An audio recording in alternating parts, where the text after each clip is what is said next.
नमस्कार, मी पंजाब डक. आज आहे 11 जून 2026. महाराष्ट्रातल्या शेतकऱ्याला एक अंदाज देणार आहे. कारण की राज्यामध्ये काय झालं, मान्सून बरेच म्हणजे दाखल झाला, पण ते काय झालं काही जिल्ह्यातच झाला. म्हणजे सांगली जिल्हा, सोलापूर जिल्हा, त्याच्यानंतर सातारा, कोल्हापूर ह्या पट्ट्यामध्ये इकडं बीडच्या काही भागापर्यंत आला. पण त्याच्यानंतर ते तिथं स्थिरावला. त्याच्यानंतर त्या मान्सूननं प्रगती केलीच नाही. तर राज्यात परत पाऊस कधी येणार आहे?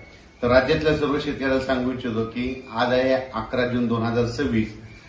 13 जूनच्या नंतर काय होईल, राज्यामध्ये आता हे जे आजपर्यंत जे थांबलेला पाऊस आहे ते 13 जून पासून परत राज्यामध्ये पावसाला थोडी सुरुवात होणार आहे.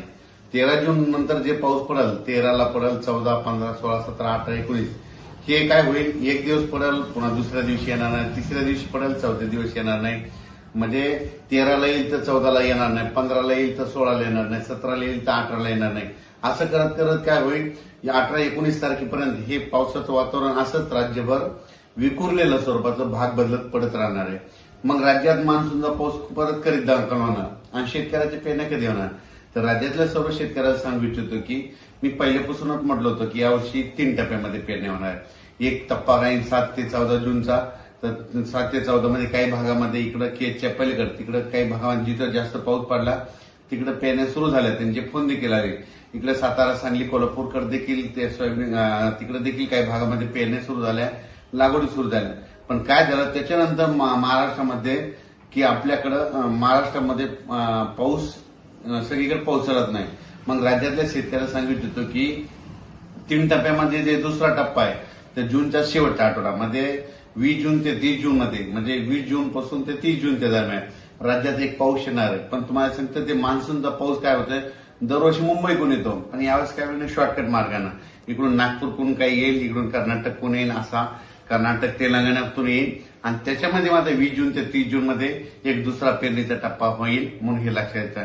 त्याच्यानंतर परत याच्यातून जर काही शेतकरी उरले तर परत एक तिसरा टप्पा पेरणीचा राहणार आहे. आणि त्याच्यामध्ये तुम्हाला सांगतो 10 जुलै ते 15 जुलै, मग त्याच्यामध्ये राहिलेल्या सायलेल्यांच्या सगळ्याच्या पेरण्या त्याच्यामध्ये होतील. पण शेतकऱ्याला माझी विनंती की जमिनीमध्ये चांगली ओल असेल तरच पेरणीचा निर्णय घ्या, नसता पेरणी करू नका. कारण की 4 बोट 6 बोट ओलीव पेरणी केली तर ती आतापर्यंत फेल जाते, हे स्वतःचा देखील अनुभव आहे. म्हणून जमिनीमध्ये ईदवर ओल गेली त्यानंतर पेरणीचा निर्णय तुम्ही स्वतःचा घ्यायचा. आणि राज्यामध्ये मात्र 20 जून पासून म्हणजे 20 पासून काय होईल, बऱ्याच भागामध्ये पावसाला सुरुवात होईल. मग ते मान्सूनचाच पाऊस असेल. 20च्या नंतर ते 21, 22, 23 जसं जसं ते जूनच्या शेवटच्या आठवडा येईल तसं मग काही भागामध्ये बऱ्याच ठिकाणी मान्सून दाखल होईल आणि त्याच्यामध्ये देखील एक पेरण्या होतील. आणि त्याच्यामधून जर काही शेतकरी उरले तर 10 जुलै ते 15 जुलैमध्ये पेरण्या होतील, म्हणून हे लक्षात घ्यायचं.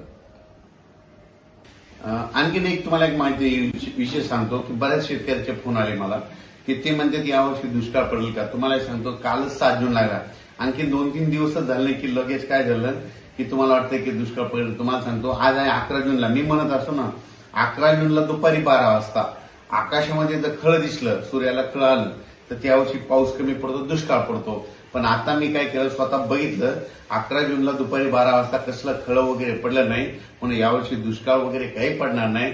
पेरण्या होणार आहेत, फक्त काय होणार आहे जूनच्या शेवटच्या आठवड्यात होणार आहे, म्हणजे 3 टप्प्यामध्ये होणार आहे. एक आता 7 ते 14 मध्ये काही भागाच्या सुरू होतील तर ते बऱ्याच ठिकाणी चालू झाल्या.